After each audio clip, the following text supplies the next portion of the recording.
I want to talk to you quickly about Chase Sapphire Preferred versus Capital One Venture. So it's important if you are considering either card to really know which one you want to really get for your to actually suit your lifestyle or your family situation or whatever. Okay.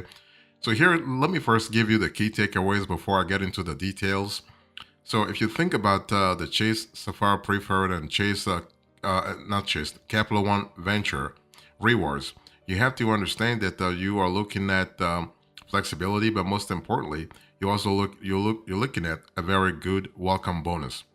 So the Chase Sapphire Preferred card and the Capital One Venture Rewards credit card, they actually charge the same reasonable annual fee, but there are similarities and they're actually end there, right? So these two popular travel rewards credit cards have fairly different rewards structures, meaning that choosing between them will likely come down to your spending habits. That's what I said before, and the ways you like to travel. Right? It's all about how you want to travel. It's how you enjoy actually spending time while your time away. Okay.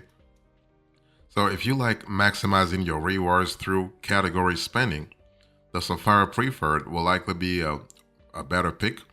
But if you are looking for, let's say, a travel card with a strong flat rate rewards rate, you will likely prefer the Venture. Okay, so this is something to really think about. And one thing I also want to say here is that if you think about those credit cards, you have to really understand that the way you earn points or miles with each card also varies. Okay, and it's all about, once again, it's all about your preference. For instance, if you have the Venture Rewards card, commonly called the Venture, this card offers a flat 2x miles on all purchases, and the Sapphire Preferred gives you, as a cardholder, a higher rate in select categories. I want to insist on that, in select categories. So they, with both of these travel credit cards offering generous sign-up bonuses right now, you may be wondering which one will be better, will actually be better for you, right? I'll show you quickly on the screen the main details for this credit card. So the Chase Sapphire Preferred and the Capital One Venture Rewards credit card, you can see there is a welcome bonus, there is a reward rate, and but the annual fee is the same, by the way, $95 on those two. Those two, as you can see on the screen, the Chase Sapphire Preferred seems to have more rewards, but it really depends on the category. That's what I want to insist on.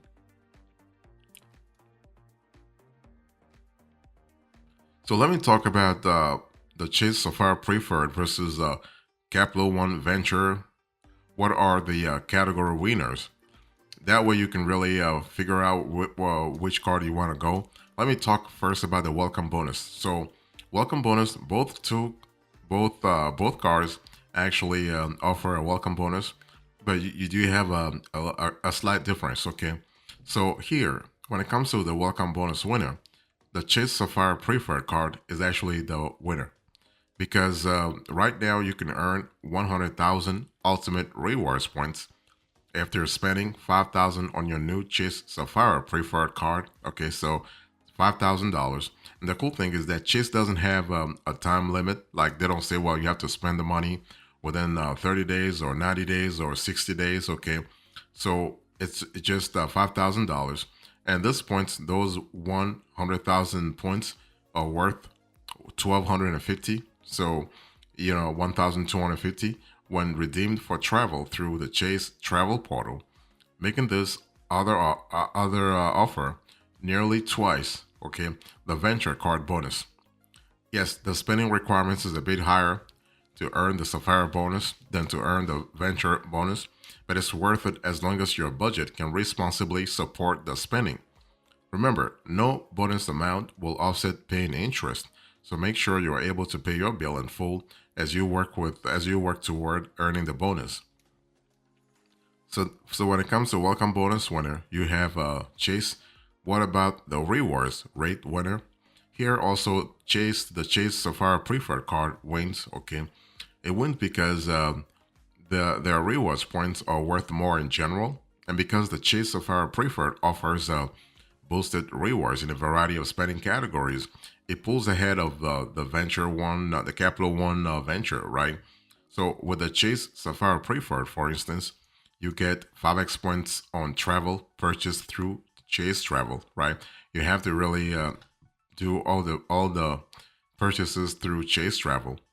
You have 5x points on Lyft purchases, 3x points on dining, including eligible delivery services, takeout and dining out, 3x points on select streaming services, 3x points on online grocery purchases, excluding Walmart, Target, and wholesale clubs, 2x points actually on other travel purchases, and 1x points on everything else. So this is something to really think about. Now, the venture, on the other hand, offers a flat 2x miles for each dollar you spend, which will likely help you rack up more miles on all your regular spending and bills over time. On top of that, you'll still get boosted rewards of 5x miles for hotels, vacation rentals, and rental cars booked through the Capital One travel portal.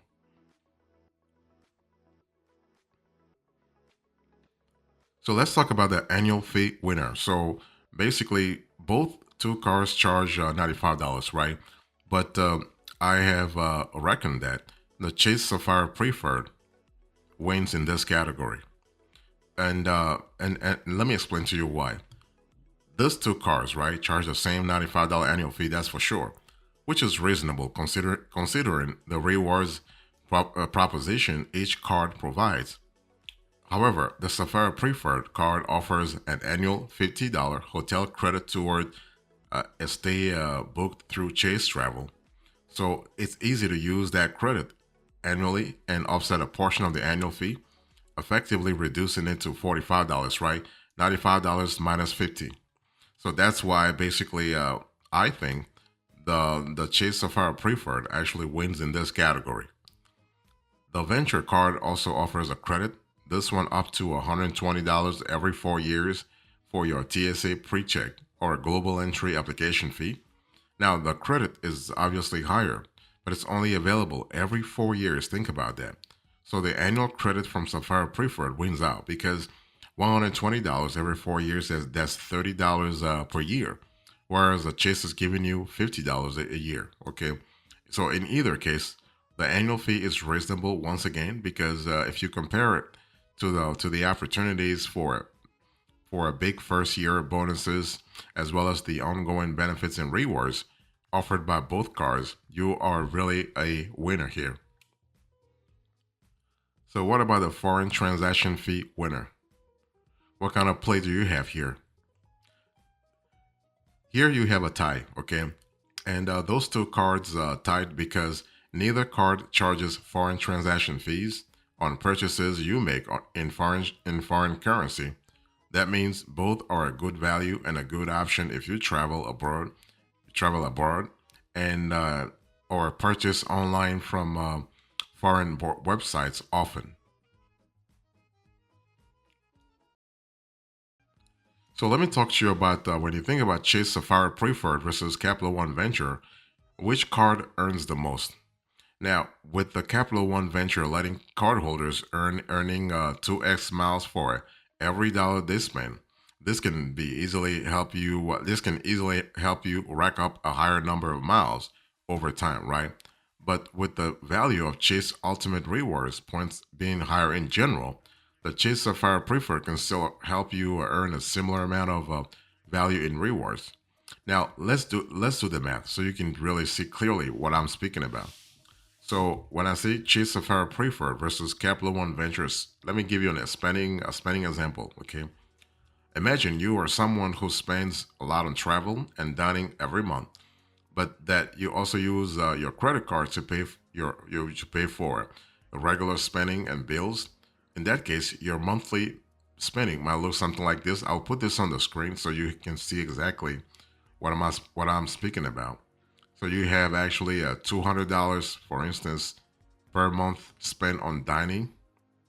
Okay, you have on top of that you have $100 per month actually. And then this is spent on general travel.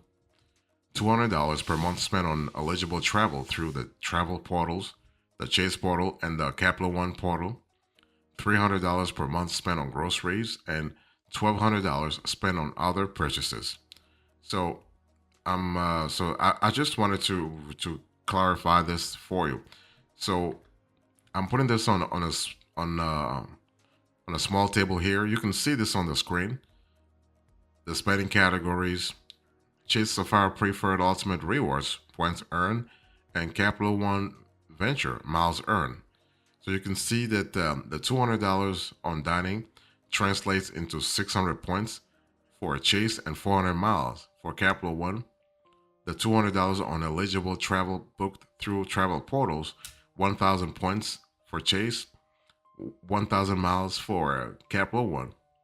$100 on general travel, 200 points for Chase, and 200 miles for Capital One. $300 on groceries, that's 900 points when bought online, and 600 miles. And $1,200 on other purchases. This translates to 1,200 points, and this is actually 2,400 miles for Capital One. So the total monthly category earnings amount to 3,900 points for Chase and 4,600 miles for Capital One. So with the Chase Sapphire Preferred, you would earn 3,900 per month, which would be 46,800 points per year. With the welcome bonus, that comes out to 146,800 points for the first year. So with the Capital One, you can see that you're earning actually 4,600 miles per month, equating to 55,200 miles per year. Add the welcome bonus, you earn to that number, and your first year's total will be 130,200. That's the difference of 16,600 points in Sapphire Preferred's favor for the first year, but it swings in Venture's favor by 8,400 miles per year after that.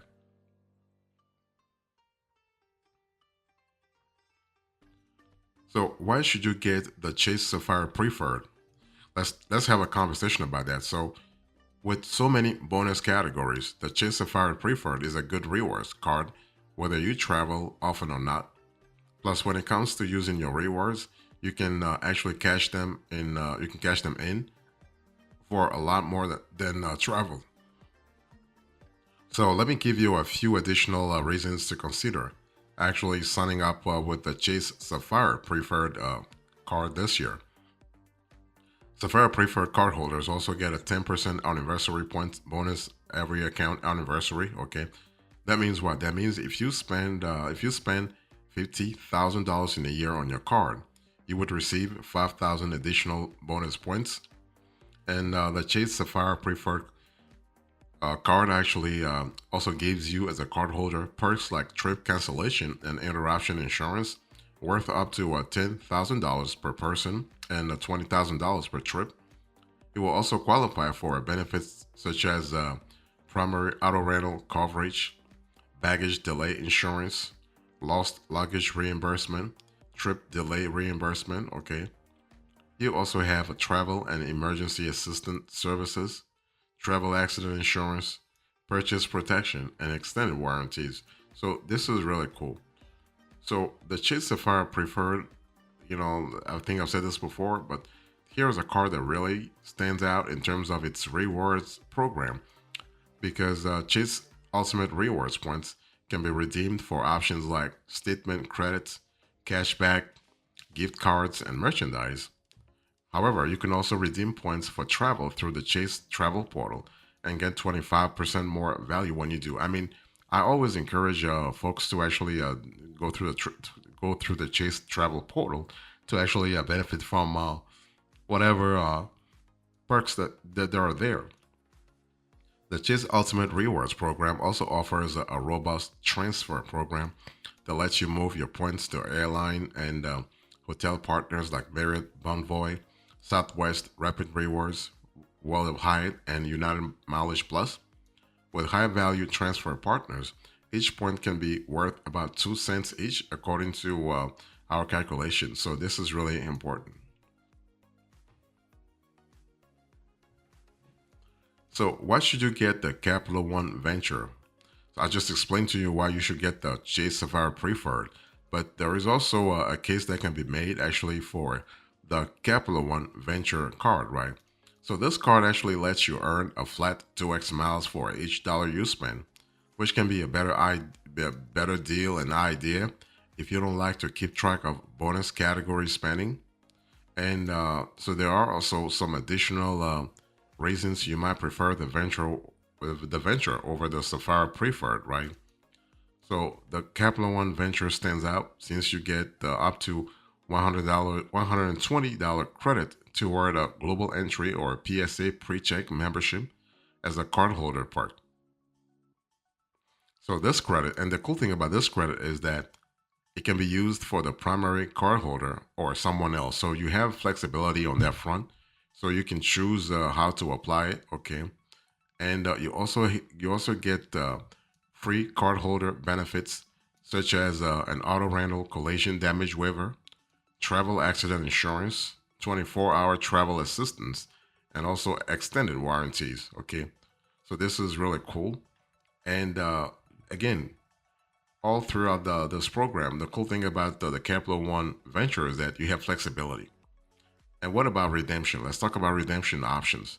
So when you earn miles with this card, you can redeem them to cover travel purchases at a rate of 1 cent per point or cash them in for purchases made on Amazon.com. You can also transfer your miles to airline and hotel partners like Aero Mexico, Aeroplane, Flying Blue, Air France, Accor, and more. And just remember that Capital One miles do not garner quite the same value as Ultimate Rewards points. So Capital One could be worth like 1.7 cents when transferred to a high value partner. It's not wildly different than the value of Ultimate Rewards points, but it's still, this is still worth noting.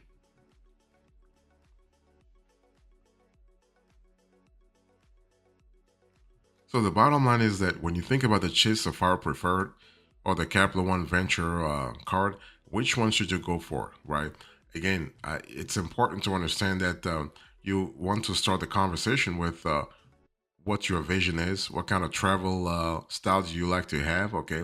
Because both of these rewards credit cards offer generous welcome bonuses with the same annual fee, $95, and they both let you redeem your points for travel or for additional options. So you get more flexibility, right? So these two cars are pretty interesting in terms of flexibility, in terms of affordability, but also in terms of credit limits. By the way, okay, of course, credit limit has to do with other factors such as your own credit history and all your own financial situation. But I just wanted to mention that.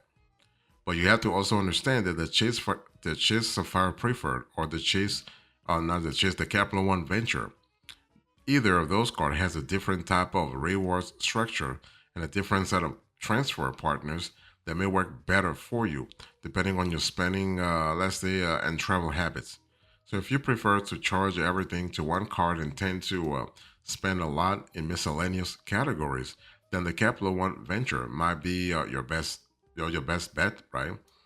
And so that's really good. But if you, let's say, if you want to maximize, let's say you want to maximize your rewards in certain categories, want more travel protections and prefer the value that comes with earning a Chase Ultimate Rewards, then you'll be better off with the Chase Sapphire Preferred. And so this is really good, especially from a flexibility point of view.